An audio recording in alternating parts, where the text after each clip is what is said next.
Welcome into Coach Craig Sports. This is the XFL DFS stream, XFL recap. So it's going to be a recap from week 2, kind of looking through some of the players, kind of how much they play, their target share, everything else like that. So a lot of this is going to be in the beginning, the recap. And then after we're done with that, go over to DraftKings, look at week 3 in terms of a first look. But do appreciate everybody that did take the time out of their day to tune in for the live stream. If you're watching on replay, do appreciate you checking it out as well. But I have my spreadsheet that I kind of made last week as well, where I put in target shares, percentage of carries, all that stuff too as well. That is over on the Patreon at patreon.com/CoachCraigSports. A small monthly donation over there, but this is just kind of the notes, kind of digging through, looking through everything in a quick little summary. So I'm going to start off with the Arlington just because it's the order that I did have on there. So the biggest thing from week 2, Drew Plitt remained the starter. He played 100% of snaps and he had 100% of pass attempts in week 2. And then we move over to so obviously that is a big talking point there. I know a lot of people really want Kyle Slaughter to come in because he's that name that everybody's familiar with. And, Drew Plitt hasn't had the greatest success through 2 weeks so far. So moving forward, going into week 3, you talk about a pretty easy matchup against Orlando since their defensive backs have not been able to do much. So whoever is the starter for this team will be very interested in that situation. Then we move over to the running backs, and we had Davion Smith lead the backfield once again. He had 75% of snaps in week 1, 63% in week 2, so just down a little bit. They mixed in a little bit of Adrian Killins this week. In terms of the carries, he still led the way at 37% of the carries as opposed to 48 in week 1, and still was pretty involved in the passing game. He had he had 5 targets for 17% target share, which actually ended up leading the team. So he is the running back that they have been using in the passing games. Kind of surprised it hasn't been Adrian Killins, but maybe he's still kind of working his way into as well. He looked pretty quick, but he wasn't that great overall. So the next one was Killins was still slightly involved in week 2. He played slightly more involved in week 2, He played 5% of snaps, so I believe it was 2 or 3 snaps the first week, 20% in week 2. Doubled his carries from 4 to 2, although he was still really not effective at all. Like he had 4 carries for 2 yards, and he has yet to be involved in the passing game. So Adrian Killins doesn't look like somebody that we want to play until we see otherwise. And then Keith Ford was just kind of the backup. He didn't really see a change in his role from week 1 to week 2. Moving down to the wide receivers, I started off at the slot when I did this for Dallas. As I moved on with some of the other teams, I kind of went from highest to lowest, and at least in terms of snap share. So for Dallas in the slot, we saw Arcon. I can't ever pronounce his name right. Brandon Arconado played 31% of snaps. He had 4 targets, and then Sean Monster played 37% of snaps, and he had 4 targets as well. So both had a 14% target share. So the slot position could be very pivotal for Arlington moving forward if we get one guy. The problem is just kind of at this point in time, there's 2 guys. Brandon Arconado played more week 1. Monster came in kind of late over from the CFL. So he kind of worked his way in. Would not be surprised if he kind of takes over that slot role at some point in time. The next one, Tyler Vaughn's remained the top wide receiver for them this week. He played 83% of the snaps. He had 4 targets, another 14% target share. You'll see a lot of that this week. They really spread their ball around a little bit more. The only bad thing with Vaughn's is he did not have a single reception. He just had the 2-point conversion in week 2. But the fact that he's been out there as much and, still up there in targets for this team makes him a valuable option. And then when you go over to DraftKings, obviously he's still very cheaply priced. I believe he's been priced once again this week. So his time's coming. There's going to be a week where he really pops off for a lower amount of salary. And then on the opposite side on the perimeter for wide receiver, we saw Lawan Winningham and Jordan Smallwood. Smallwood played 54% of snaps, and Winningham played 61% of snaps. So we saw Winningham kind of overtake Smallwood in week 2. They kind of split more so in week 1. 14% target share for Winningham. He had the 4 targets. He did end up with that 1 touchdown. So obviously that made him look a little bit better in general as well. 3% target share for Jordan Smallwood is he's only had 1 target. He's only had 1 target in both weeks. I know he's that familiar name, and sometimes people like to cling on to that, but at this point in time, he is their oldest wide receiver. He looks like he doesn't really have much burst. He can't separate, so I would not recommend him for DFS by any means at this point in time. It looks like he's kind of losing his outside or the hold on his outside role at this point in time too as well. Then we move down to tight end Sal Canal. He played 92% of snaps. He had 4 targets as well. So another 14% target share guy. He is kind of their main option still once again in that passing game. So it's him, Tyler Vaughns, and then if somebody emerges in that slot role, then we could look at them as well. But at this point in time, assume Sal Canal 1, Tyler Vaughns number 2, and then if Winningham or one of the slot guys comes out, that would be number 3 at that point in time. So that's pretty much what we have in terms of the receiving options. In terms of the other tight ends, they had Beyer played 20% of snaps. He had 1 target. Becker had 2 snaps in total, had 1 target, but he got the touchdown. So that really helped him out, although it's probably never going to happen again. And then Ellis played 2 snaps as well at 3% of the snaps. So that's kind of the Renegades in a nutshell. Moving down to the defenders from week 2, they continue to split time at quarterback with Jordan Ta'amu getting 69% of the snaps and D'Eriq King getting 31% of snaps. Ta'amu still had all the pass attempts in week 2, so they really haven't used D'Eriq King in terms of throwing the ball. Mainly when he's been in, it's been running, read options, stuff like that. The Ta'amu got 12 carries in week 2, which was 29% of the total carries for the team. He actually did a little bit better on the ground than in week 1. D'Eriq King came in with 10% of the carries. He had 4 total, but he did have a rushing touchdown. So he's going to be a very viable option, even if he's not starting. But I think there is kind of traction for him to start in week 3, but we'll see how stubborn DC is in week 3 as well. When we get down to the running backs, we had Abram Smith come in with 60% of the snaps. Raquel Armstead had 49% of the snaps. So a pretty close to even split at this point in time. Obviously, you see 109% there. So there was at some point in time where a little bit of overlap on the field as well. In terms of carries, 26% went to Abram Smith. He had 11 total and he had a rushing touchdown. I did see a stat the other day where he had like over 60 of his yards out of the 72 came when D'Eriq King was on the field. So he was a lot more efficient when D'Eriq King was on the field than Jordan Ta'amu. And then it was 36% of the carries for Raquel Armstead. He had 15 total. They didn't really use the running backs out of the backfield this week. Abram Smith had 1 target and Raquel Armstead kind of more the receiving back, only had 0 targets in week 2. But I shouldn't even say only because 0 targets is just 0 targets. But in terms of their wide receivers, we saw Chris Blair lead the way in terms of snaps, 97% of snaps. He had 23% target share with 5 targets. None of these guys in this receiving game have really done too much, and they're not really focused on throwing the ball. So they're not super interesting. I mean, Chris Blair, I believe, still minimum price. So if you really want to play him, you could. Josh Hammond, he played 78% of the snaps. He had 27% target share with 6 targets in week 2. So that's kind of their leading target getter so far has been Josh Hammond.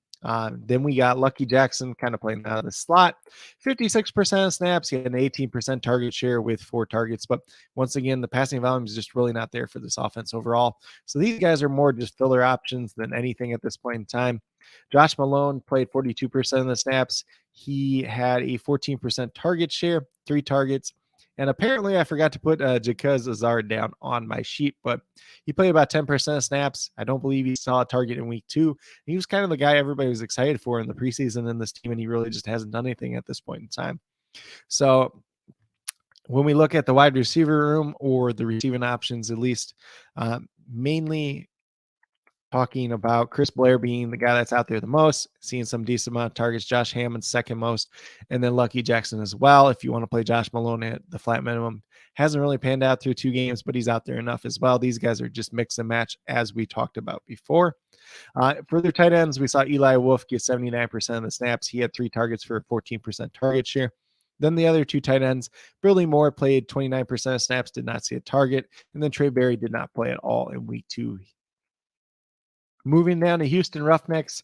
So we saw Colt McDonald and Brandon Silvers split time. Once again, I kind of have it in parentheses because Brandon Silvers is the starter, but they use, Colt McDonald and some rushing packages and stuff like that too as well. There was a 32% of the snaps went to McDonald, 68% went to Silvers. Silvers had all but 1 pass attempt, so he had 97% of the pass attempts. 3% pass attempt for Cole McDonald. He took 1 shot. I believe that was the pass intended for Justin Smith. Might have went to Kirkland. Can't remember off the top of my head, though. So Brandon Silver is still going to be very interesting. Cole McDonald, if he's out there, if he's rushing and he's getting some rushing touchdowns, he could become interesting at some point in time. In terms of the carries, McDonald have 7 for 12% of the, or 25% of the total carries for the teams, excuse me. And then we had Brandon Silvers. He had 3 total. I believe they were all kneel downs, though, but it would have been 11%. Not really counting those too much, but just kind of factored into the way that I do it in general. In terms of the running backs, we saw Max Borghi play 55% snaps, 43% of the carries. He had 12 total and a touchdown, and then a 21% target share in week 2, so 6 total targets. So Max Borghi looking like a guy we can kind of lean on. He's getting the majority of the carries. He's getting that target share that we were kind of missing in week 1. In week 2, they did have another running back active in Bryson Aline. He played 16% of snaps. He had 7% of the carries, and then he had 1 target out of the backfield for a 3% target share.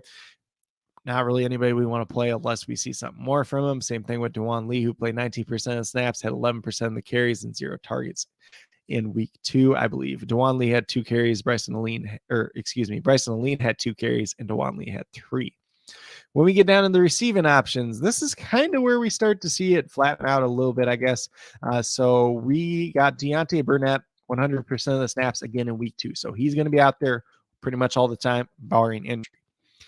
He had 4 targets for a 14% target share in week 2 once again. Oddly enough, Houston was a little bit more balanced in week 2, so that's kind of another note that we need to talk about, but might have been a little bit more with Cole McDonald just being out there a little bit as well. Burnett really didn't do too much in week 2, but he had the 4 targets still once again. Giante Kirkland played 98% of the snaps. He played all but 1 snap in week 2. He played all the snaps in week 1. So those 2 guys are going to be out there more times than not. 21% target share. He had 6 targets in week 2. Only ended up with 2 catches, but still going to be out there. Still going to be a good play once again. Nick Holley played 94% of snaps in week 2.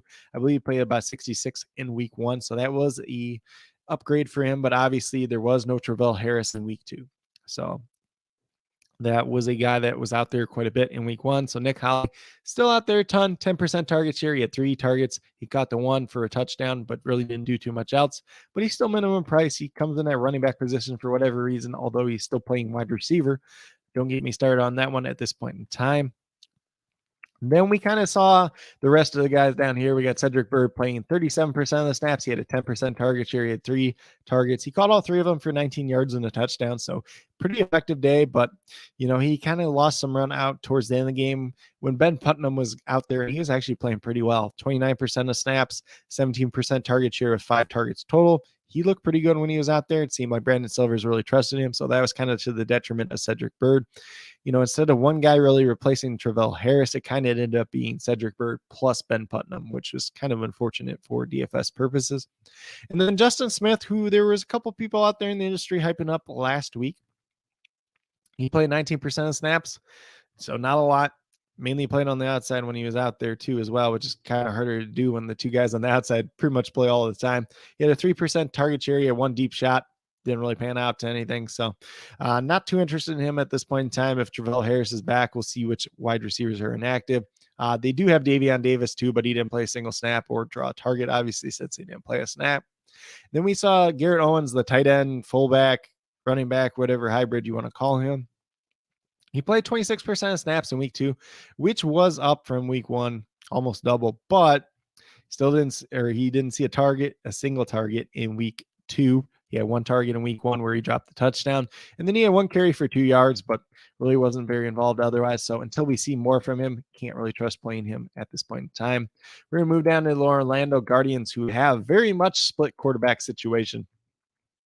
So we saw 55% of the snaps go to Paxton Lynch, and then DeAndre Francois got 45% of the snaps. So pretty even split there. Paxton Lynch was the more effective passer. He had 59% of the pass attempts, 19 total. He had 1 touchdown, 0 interceptions.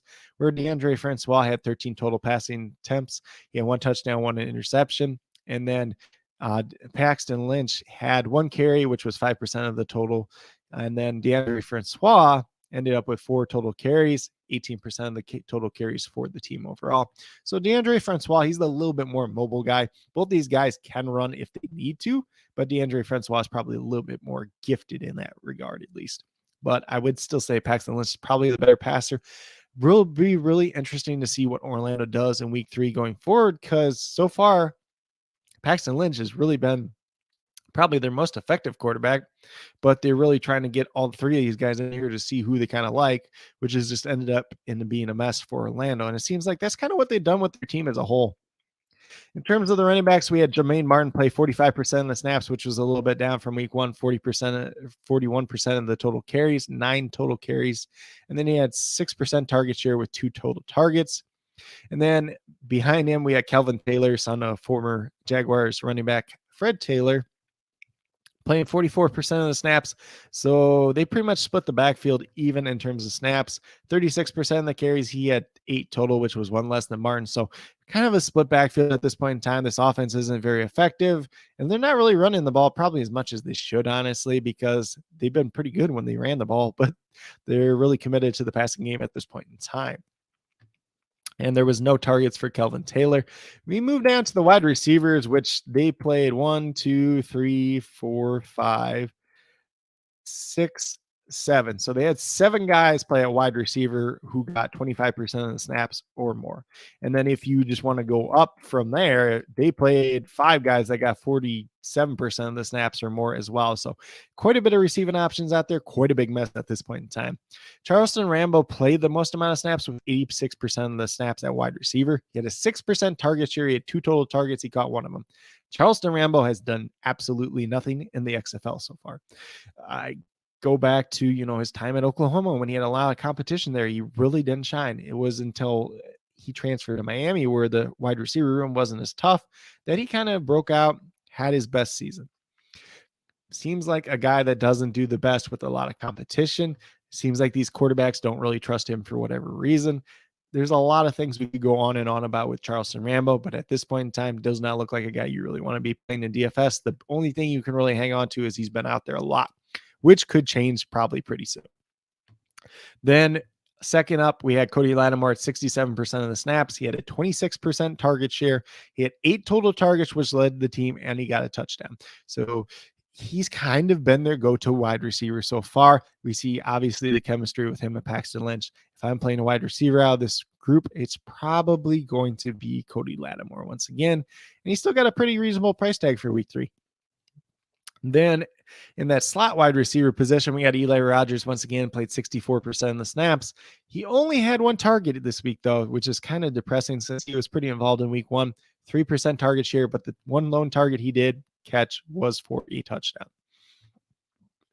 Then we move down to Lance Lanier, who just recently signed with the team. If that name sounds familiar, if you followed USFL football last year, he was the lead wide receiver for the Michigan Panthers. He led that team in targets as well. He's already got some familiarity with Paxton Lynch as well.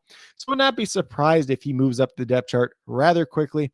He recently signed with the team. He probably practiced like twice with this team, and he played 48% of the snaps. So I would be very interested in moving forward. Not sure week 3 is going to be his big breakout week, but it's going to be coming sooner rather than later. And his price tag probably not going to creep up probably as quickly as it should by that point in time. So not sure if it's going to be week 3, but he has that like minimum price tag. Maybe it's week 4 and then it kind of breaks out, but he should still have a reasonable price tag at that.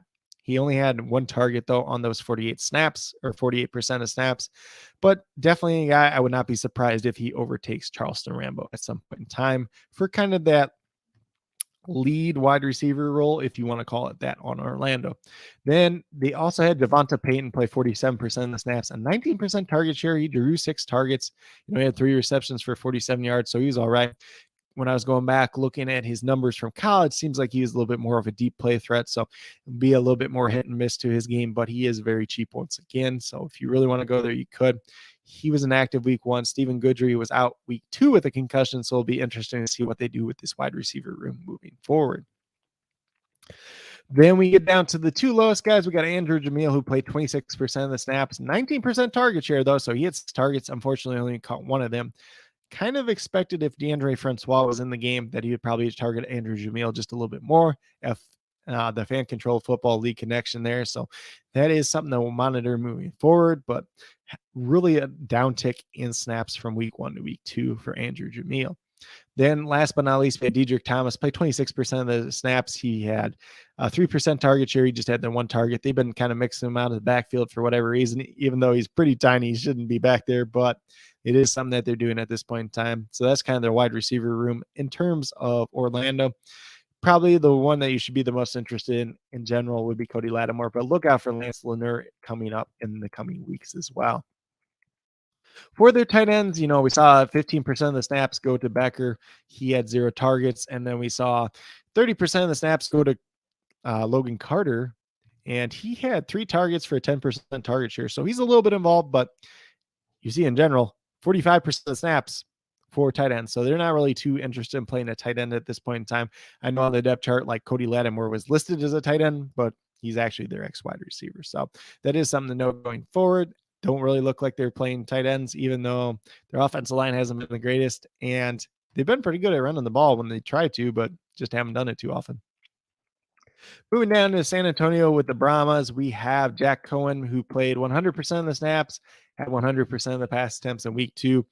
He surprised a lot of us just having that great fantasy performance, but it was against Orlando, who was without their top 2 corners and everything else like that. Still not the biggest Jack Cohen fan personally, but you got to give him some props that he's played pretty decently through 2 weeks. At the running back position, we have Kalen Ballage, who played 63% of the snaps. He saw 46% of the carries and did not receive a target in week 2 after being involved in the passing game in week 1.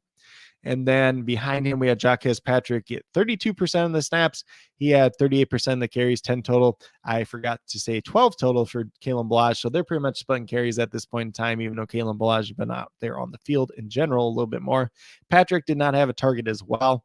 And then last but not least, we saw a little bit of John Hillman in week 2, 7% of the snaps. He had 1 carry, which was 4% of the total carries.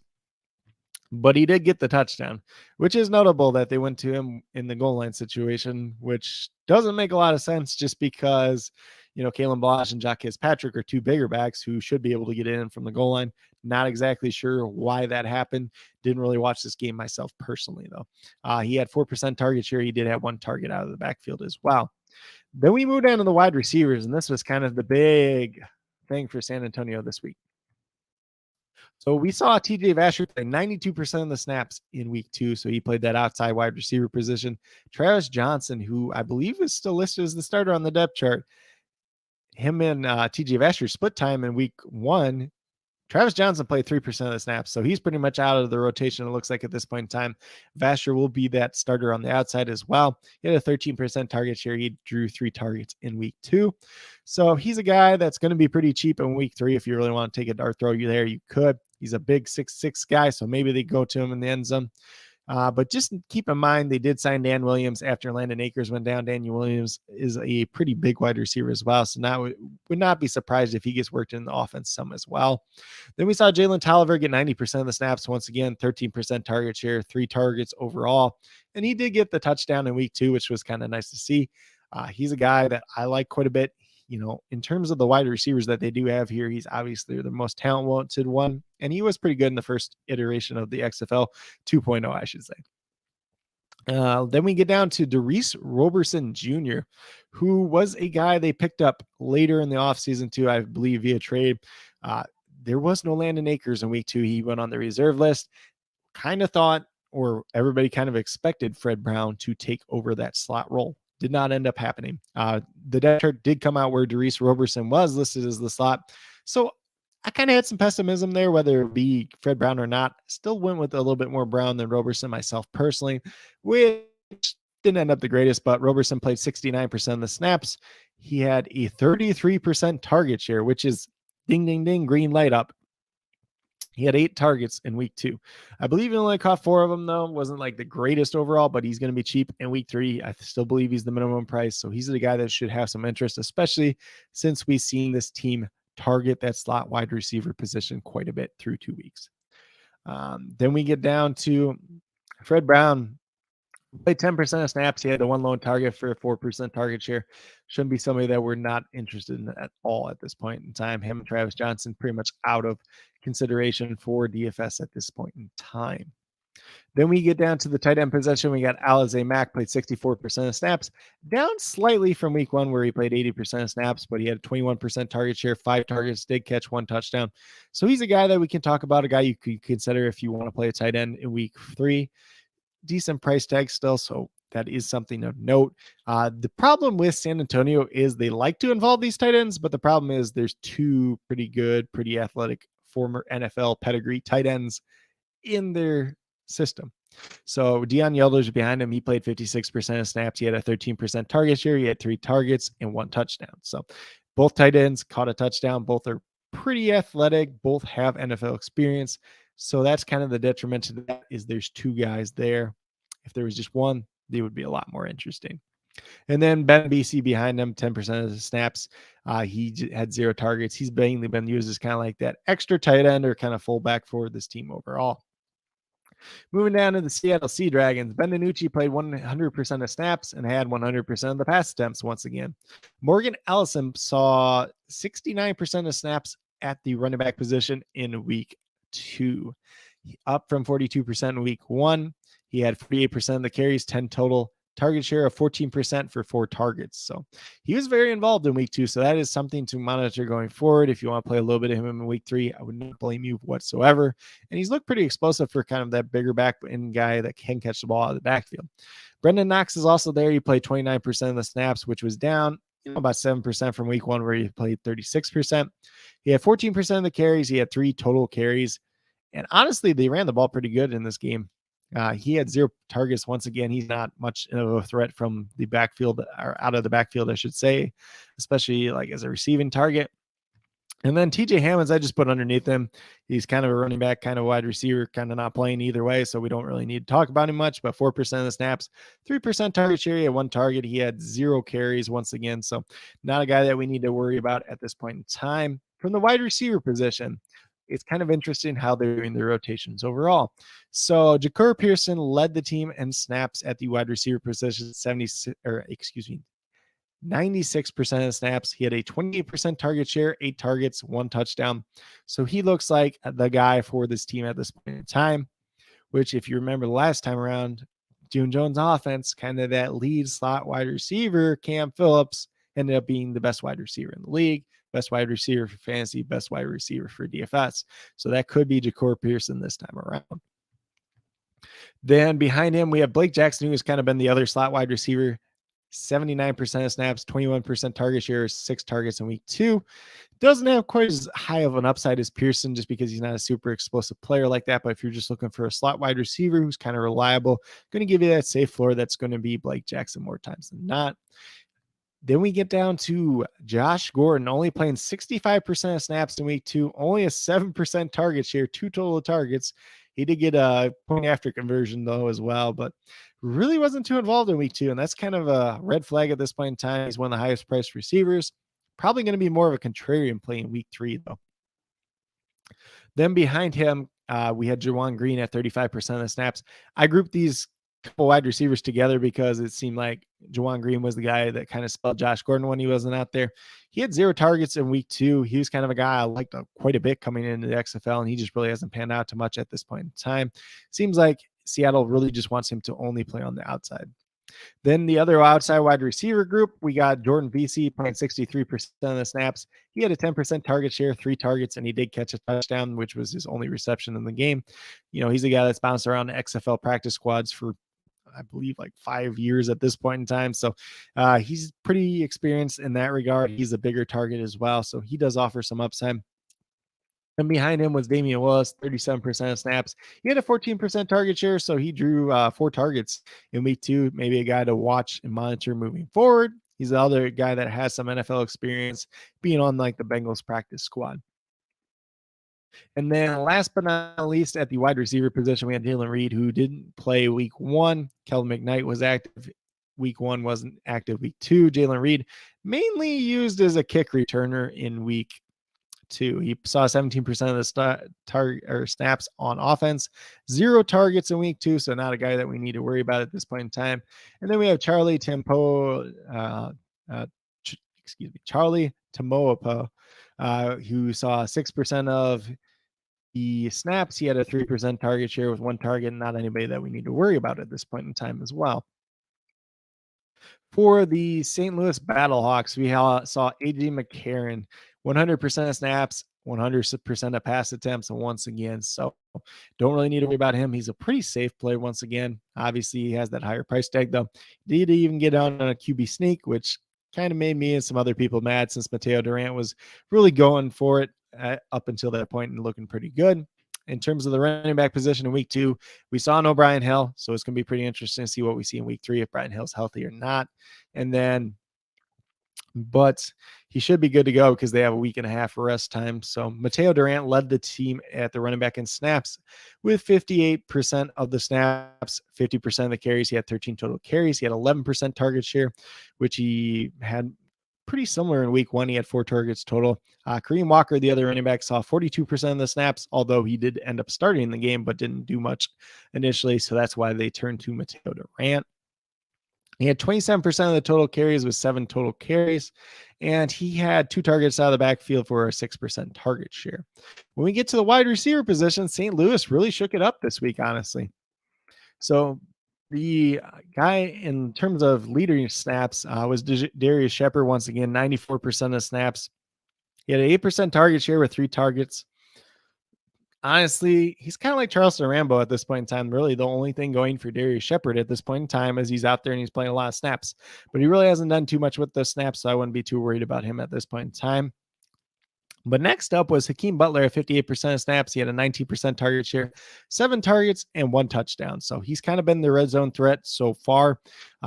Would not be surprised if that happens once again. Marcel Aitman was only at 57% of snaps, although he had a 17% target share for 6 targets. So he's still pretty involved. They were kind of working him in a little bit on some slot snaps, moving him in motion, getting him the ball pretty quick. But he's more of a downfield receiver, so it kind of limits his upside overall, especially if they're going to keep using him in that regard.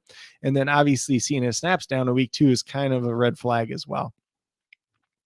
Then we saw Austin Pearl, 49% of snaps, which is lower than week 1 as well. He did get like a little bit banged up. It looked like at one point in time on the punt return, but stayed in the game at that point. So I'm not sure if that impacted him long-term or not, but he had 17% target share, 6 targets as well. Once again, he's really that guy that McCarron looks to when he needs some help, though. So he's going to be interesting once again. Then we have the 3 other wide receivers that they have active. George Campbell played 30% of snaps. He had a 6% target share with 2 targets. Not really worried about him once again. Stephen Mitchell Jr., who was inactive in week 1. He only had 28% of snaps and 8% target share for 3 targets, but he did look pretty good out there too. As a former Texans player and as a Texans fan, I didn't really like him too much when he was on the Texans, but he looked pretty spry out there. Would not be surprised if he starts factoring in a little bit more in this offense at some point in time, though. Then last but not least, they had Gary Jennings, 19% of snaps, 8% target share, 3 targets. One was kind of a forward lateral anyways that probably should have been considered a carry. I believe that was him. Might have been George Campbell. Those 2 guys kind of go together in my brain, but I'm not really interested in either one at this point in time. In terms of the tight ends, we saw 23% of the snaps for Giovanni Haskins, 42% for Jake Sutherland. Neither one received a target, so they're not going to be interesting for DFS perspective. Then last but not least, we move down to the Vegas Vipers, who probably going to be a point of contention when we talk about first look this week and when we get to the regular XFL DFS video on Friday as well. But for the Vegas Vipers, they split quarterbacks in week 2, which was a change from week 1, I guess you can say, because Luis Perez played all of week 1. Brett Hundley was came in late to camp, was learning the playbook and everything else like that. But Luis Perez only played 27% of snaps in this game. Brett Hundley played 73% of snaps. Brett Hundley took 78% of the pass attempts, 18 total. And then Luis Perez had 5 total pass attempts for 22%. Neither one threw a touchdown, neither one threw a pick. So they were pretty even there. Neither one was honestly all that effective, but this game, not the greatest field conditions, kind of in the rain as well. So that could have factored in a little bit to bring in Brett Hundley in, who is a little bit more mobile. Hundley had 24% of the carries, 5 total. Luis Perez had 5% of the carries. He just had 1 total carry, though. So when you're talking about upside at this point in time, for DFS especially, it's going to be Brett Hundley since he is the more mobile quarterback. If he's starting for week 2, we're talking about a $7,400 price tag. He's going to be very interesting and probably going to be pretty chalky too, since he does have that NFL pedigree and a familiar name as well. When we get down to the running back position, it gets really messy once again. So we saw Rod Smith have 47% of the snaps, 29% of the carries. He had 6 total carries. He had 1 long run, surprisingly, for like 26 or 28 yards. Not sure how that happened since Rod Smith is relatively slow and kind of old at this point in time. So somebody screwed up on defense, or there was some really, really good blocking. Then he had a 9% target share with 2 targets out of the backfield as well. John Lovett behind him played 39% of snaps, had 19% of the carries, 4 total carries, and he was used a little bit out of the backfield, 13% target share for 3 targets. Probably a guy that's going to pass Rod Smith at some point in time. Obviously, he fumbled week 1, and he really hasn't been too great on the ground at all this point. So they've really been more effective throwing the ball, which was kind of hard for them to do with the field conditions as well. DeAndre Torrey, kind of that other running back there too, as well. The smaller guy, kind of that scat back. He played 6% of the snaps. He had 14% of the carries, though. So he had 3 carries. He did catch one, or he did run 1 touchdown and 2 as well. Kind of down at the goal line, which was surprising since he's the smallest running back they have. So that's an interesting point there. And he had 0 targets out of the backfield. Really hasn't been involved in the passing game out of the backfield for kind of that scat back, receiving back type of guy. Then we moved down to the wide receiver position. We saw Jeff Badette lead the team in snaps with 78% of snaps. He had a 17% target share with 4 targets. He was obviously their leading target getter, leading guy in week 1, 2. So would not be surprised if that continues to be a trend. When I went back, did a lot of deeper dive into Brett Hundley, at least the 1 year when he started with Green Bay. What the trend was, he kind of targeted his number 1 wide receiver quite a bit. Number 2 wide receiver, not so much. Number 1 was Devontae Adams, which does make some sense, though, leaning on him pretty good. Jordy Nelson was kind of the one that suffered the most for him, but then out of the slot, whether it was kind of like Randall Cobb, Geronimo Allison, whoever else they threw out there in the slot that year, they kind of benefited a little bit as well. So far, it looks like Jeff Badette's been playing out of the slot, so could be pretty good for him. Brett Hundley starting could be good news for Geronimo Allison too as well, since they have some previous chemistry, but it could also end up being Martavis Bryant as well. So just kind of whoever he thinks is that number 1 for him. Plus the slot's going to look pretty good. And he wasn't afraid to dump off to the running backs as well in his time in Green Bay. Although we have to remember that was 2017. This is 5-6 years ago at this point in time. We'll call it 5.5. And he was also either a rookie quarterback or a second-year quarterback at that point in time, too. So he might have been a little hesitant to throw the ball down the field. So we'll just kind of have to see how it all shakes out. But that is kind of a data reference point that we can kind of use from past trends. Then we get down to Martavis Bryant, played 71% of snaps, 4% target share. He only had 1 target in week 2. Geronimo Allison, 67% of the snaps, kind of down for him overall, but 9% target share, 2 targets in week 2. The other 2 wide receivers, Sneak Sweeting, he had 27% of the snaps. He had 13% target share with 3 targets. And then he had 5% of the carries, so he had 1 carry once again. So he's a guy that they're kind of trying to use in a couple different ways, whether it's as a wide receiver out of the backfield just a little bit as well. Could be an interesting guy moving forward, especially if his role continues to grow, which it really hasn't yet. But if it does, he could be very interesting. Matthew Sexton played 12% of the snaps, 13% target share, 3 targets.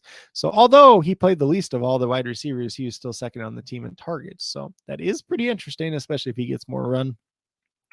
When it comes down to the tight ends, they have 4 of them that played in this game. Brandon Dillon played 41% of the snaps. He drew targets for a 9% target share. Cam Sutton, the other tight end, played 41% of the snaps, 9% target share with 2 targets as well. Sean Price technically was listed as the starter, played 35% of snaps, 0 targets. And then Travis Kuntz, 35% snaps, a 4% target share, drawing 1 target in week 2. So that's kind of the overarching things, kind of the notes, the snap share, everything we kind of seen from week 2. Obviously, as the weeks move along, we'll have more data reference points to see, hey, this guy played this much this week to this week. It's kind of hard comparing week 1 to week 2 and everything else like that. But we are starting to see some trends with these teams. As I mentioned, my spreadsheet with all this and just a little bit more is up on Patreon as well. So patreon.com/CoachCraigSports. If you're interested in that, there's a small monthly donation, about the price of a cup of coffee for a month's worth of data. You get XFL DFS there. You get the XFL stats. You get some NBA DFS in terms of player pool for that too, if that's something you're interested in as well. But we're going to get out of this sheet where my notes were kind of for every team. Heck, we're already at 40 minutes at this point in time. Hopefully this doesn't get too long, but if anybody does have any general questions, especially for XFL, for XFL DFS, for heading into week 3 as we're doing the first look, feel free to leave it in the comments or in the chat if you are watching live at this point in time. But when we're talking about XFL DFS for week number 3, I like looking at team by team when we're going through this. So we got Seattle, we got Ben DiNucci. I'm just going to leave it for the first game. So we'll just do the first game here. So we got Seattle and Vegas. And Vegas's defense has been all right so far. Obviously, they lost last week versus DC, but that was more stopping the run problem, which Seattle's been able to run the ball reasonably well, but they do want to pass it quite a bit. Ben DiNucci's $10,500 at this point in time. He seems like a pretty safe play. You can probably play him in cash. You can play him in GPP if you want to do so as well. When it comes to the Vegas side, we got Luis Perez at $9,100. He would not be a guy that I recommend playing this week, especially since we don't know that he's the starter or not. Same thing with Brett Hundley. He's not technically a starter. He played most of the snaps week 2, but if he's named the starter at $7,400, he could end up being a cash play, especially with his rushing upside. But yeah, he will definitely be in play for GPPs. I will say too, no offense to DraftKings or anybody out there that has like an impact on the pricing, but it feels like the pricing from between week 2 to week 3 kind of got a little lazy. There wasn't a lot of players that moved more than like $300 either direction. So that is something to note going from week 2 to week 3, but there is going to be opportunities there to exploit, which we'll probably talk a little bit more about in the Friday episode. Then for the running backs, Rod Smith, $6,400. Not super interested in him. Brendan Knox at $6,000. He's kind of limited at this point in time. You really need that touchdown out of him. So I would pretty much only play him in GPPs at this point in time. John Lovett's $5,000. Not super interested there. Morgan Ellison at $4,600 could have some appeal as kind of that cheaper play in week 3. So if you want to play a little bit of him, you could. DeAndre Torres at $3,000. If he would work in more, he could be interesting. Just haven't seen enough out of him at this point in time. When we go over to wide receivers, Josh Gordon's $10,400. As we saw in week 2, wasn't super effective. Week 1, pretty good. Week 2, not very involved, but could be an interesting matchup here against Vegas. He is more of a contrarian play this week, honestly. In terms of like the Vegas wide receivers, I'm just going to group them as a whole. Jeff Badette's $9,300. Geronimo Allison's $8,100. Martavius Bryant's $8,000. Tanique Sweeting is $6,400. And Matthew Sexton is $3,500. You know, you can kind of mix and match them in GPP. Jeff Badette's my favorite, but he is the most expensive as well. Not sure he's really worth that $9,300 at this point in time. But, you know, we haven't seen enough to really get a good grasp on these guys, especially with the quarterback situation going on as well. So if you want to use them as kind of fillers in GPP, probably would be the direction that I'm leaning in. If you want to take a chance like as a pay down with Sweeting or Sexton, you could do that as well. Then we get down to Ja'Cory Pearson, who is $9,000. He's probably going to be a cash game play altogether. Once again, he's been very good through 2 weeks. Playing a lot of snaps, getting a lot of targets in a pass-friendly offense. Definitely somebody you should be interested in. Blake Jackson, more of a GPP option, kind of a safe floor guy at $7,100, kind of pushing the limits of his price tag ceiling. Seattle was one of the teams where the pricing did change a little bit more than some of the other teams, but obviously they did play on Thursday night. Jawan Green's down to $3,600. I probably just avoid him until we see otherwise. Damian Willis, we're just going to group kind of these. We'll group Damian Willis and Jordan VC at $3,000 flat minimum together. So those would be kind of your GPP pay down options if you want to go there. Had a little bit of VC in week 2 myself. Panned out all right since obviously you did get the touchdown. Willis did see a couple extra targets. So if those are guys you want to take a chance on, you can definitely do that. McKnight was inactive in week 2, and Jalen Reed mainly return kicks. So not really interested in those guys. We're not really interested in the tight ends for Vegas since there is 4 of them overall.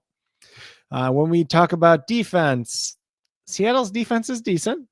They keep losing though, but that's not really here or there for their defense. But going against Vegas, there could be some opportunities there.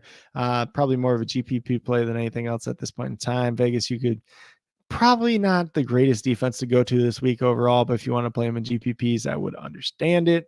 We'll move over to the next game with Seattle and St. Louis and DC. Can't talk. So DC's defense has been all right so far. They can create some turnovers, which obviously is a great Williams coach defense, so they could be pretty interesting. AJ McCarron, $10,600. If you want to play him in GPPs, you can. I don't think you necessarily would have to play him in cash this week. He's got just that floor. We kind of know what we're going to get out of him at this point in time. It's going to be 1 or 2 touchdowns. Not much rushing, although he did get the rushing touchdown on the QB sneak last week. On the opposite side, we got Jordan Ta'amu and Derek King. Personally, myself, I would not be interested in playing Jordan Ta'amu. Not much upside there and not a passing offense. He really needs to get there on the ground. If he doesn't, then he's not very useful. Derek King would be the guy I go to since they use him more in the red zone on those draw carries, read option type stuff. And he's pretty effective when he's been in the game. We'll see if they go to him this week at the starter or not. If he's the starter, he's probably a cash game play this week too as well. Be kind of between him and Brett Hundley at that point if both end up starting. From the running back position, Abram Smith, $8,200. You can play him in GPPs. Pretty much my thoughts at this point in time. He looked better in week 2 than he did in week 1, but a lot of that came with Derek King. At running back for St. Louis, should be Brian Hill once again, but we'll see if they try to mix in Mateo Duran a little bit more if Hill's kind of banged up still.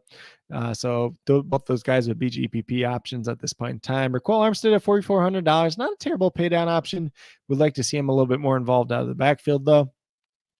Kareem Walker, not really paying too much attention to. Pierce and Williams were both inactive in week 2, so not really too concerned about them.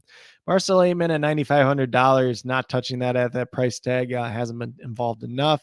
Josh Hammond is $7,000. He's been involved, but not really interested in the DC pass catchers at this point in time, unless they're close to the minimum price tag. Darius Shepard, $6,400, doesn't give us a lot of upside, although he's playing a lot of snaps. Hakeem Butler at $6,100. This is where things get a little bit interesting. He's starting to play a little bit more. He's got a touchdown in both games. They've been going to him in the red zone, so he could be a guy that could be pretty interesting this week. Austin Proel, if you want to go there once again at $5,500, I would not blame you. Moving down, Jaquiz Azar, $5,400 when touch. George Campbell, $4,900. We would not touch him either. Logie Jackson, if you really, really wanted to play him, you could at $4,100. Mix and match. Not super interested in him, though. Jordan Thomas was inactive in week 2. We got Steven Mitchell Jr., who played a little bit in week 2, looked pretty decent out there, but more of a dart throw if you want to go there. Chris Blair, Josh Malone, they're the 5-3K guys for DC. If you think this offense gets a little bit better passing the ball, if they start catching more passes, those guys could be interesting, but not really trusting it myself personally. Tight ends, really the only guy here would be Ethan Wolf, but still not super involved, still not super interested in him. Moving over to the defenses, I think if you're going to play one of these defenses, it'd probably be the Battlehawks at $5,200 going against DC. If they can stop the run, pretty good chance in this game. The defenders defense, you could play them. Just not super attractive myself, but more of a GPP play than anything. Moving over to Orlando and Arlington.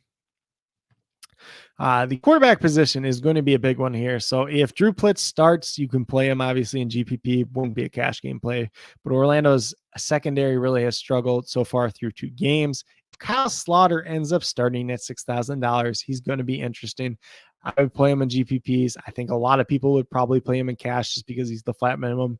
He's the name that everybody knows and seemingly loves for whatever reason, even though he's probably like the 4th best quarterback in the USFL. He's a guy that's out there.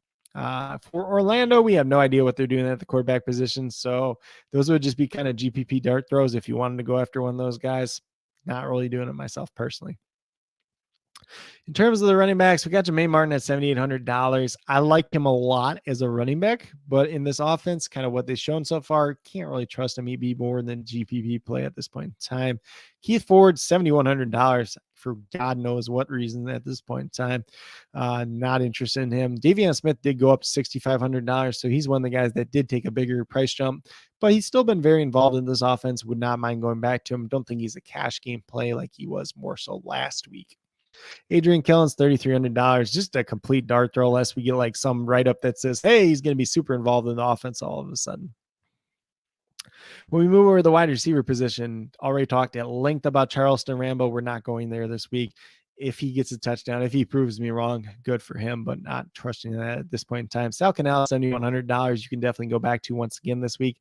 Small bump up there once again. You'll probably play him in cash if you really, really need to. Jordan Smallwood, $6,900. That's another guy we're not going to touch. If he proves us wrong, good for him.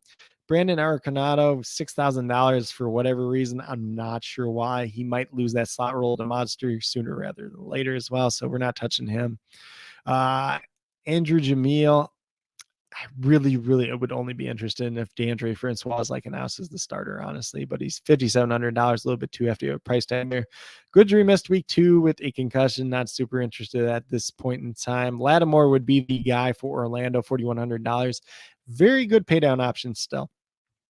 Lawan Winningham getting some extra play on the outside, going against Orlando defense. He's a guy that you can definitely throw out there in GPPs. Same thing with Monster, honestly, at $3,900. You could throw him out in GPPs if you really want to. Really, the only guy that Orlando has in their cornerback unit that is decent is Mike Lee. Let's see what else we got here. Dedrick Thomas, not interested in at this point in time. Either Rodgers at $3,100. There could be a bounce back week there. I don't think a lot of people are going to go to him. The touchdown did save him a little bit last week. Bird was inactive in week 2. Caleb Van Den Esch joined Arlington last week, but he's inactive. Not really expecting too much from him. Lance Lenoir, though, $3,000. Flat minimum, play 48% of snaps after practicing with the team, maybe like 1 or 2 times. Could be pretty interesting. He does have that built-in chemistry with Paxton Lynch. You know, he's a pay down option in week 3, but he seems like more like a week 4, week 5 guy at this point in time. Tyler Vaughn's at $3,000. Definitely can go back to him. Nothing went right in week 2, but wouldn't expect that to be the case once again. If Kyle Slaughter ends up starting, if he just happens to be better than Drew Plitt, which I don't think is a guarantee at this point in time, but if he does, then maybe Tyler Vaughn's benefits from that as well. Honestly, the problem with them has just kind of been the play calling so far from Jonathan Hayes. His brother's the defensive coordinator. Gets a little confusing there. In terms of tight ends, down here at the bottom, Becker, Carter, Byer, other Becker, and Ellis would not touch any of those guys this week.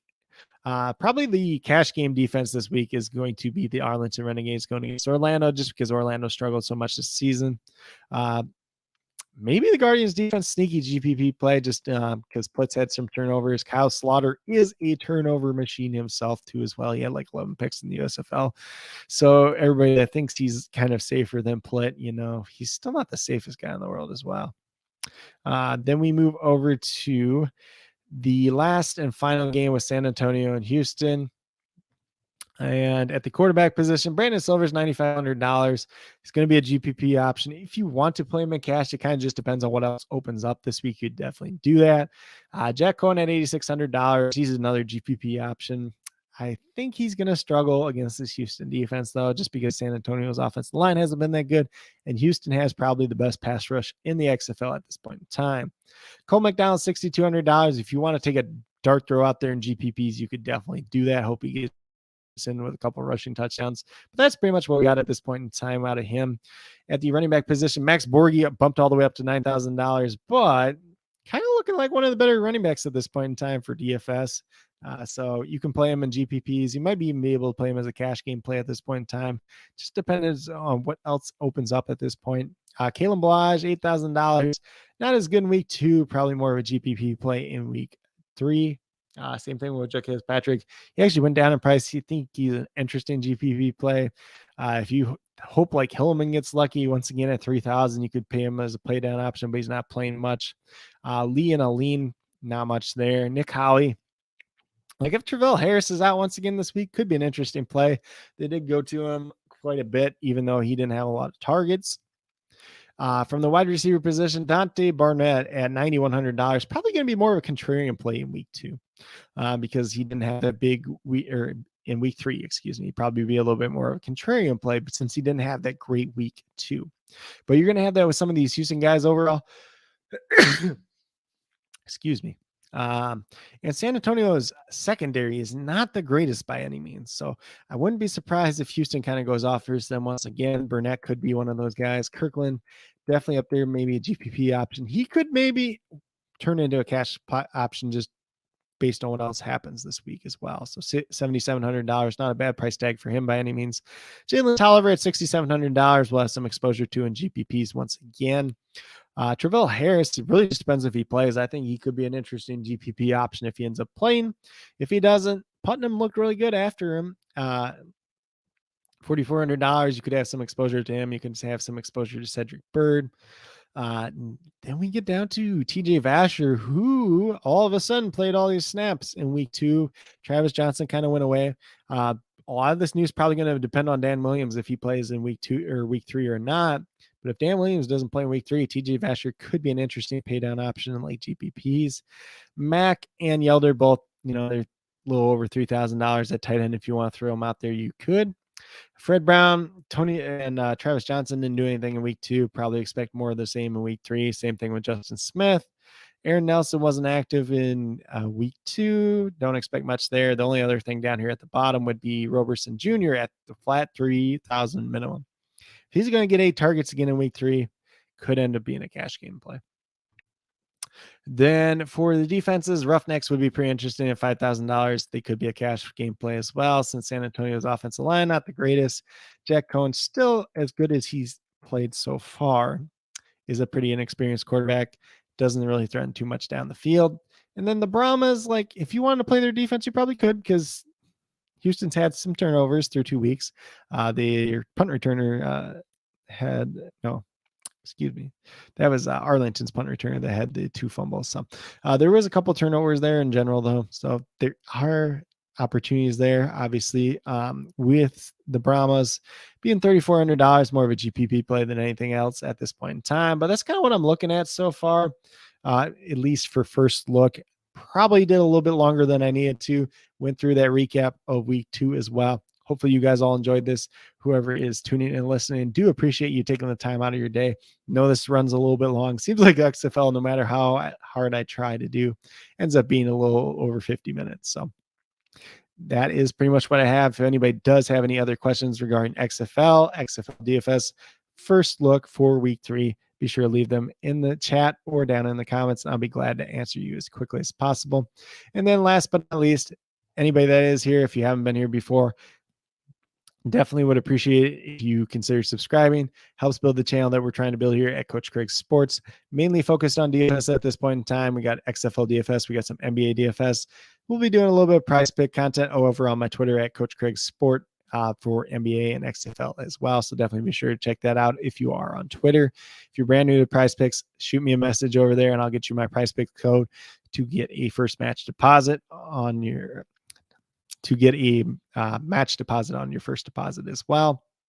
And then if you are out there, you're playing XFL DFS, which probably a good chance if you're watching this, use the promo code coach at runthesims.com to save 10%.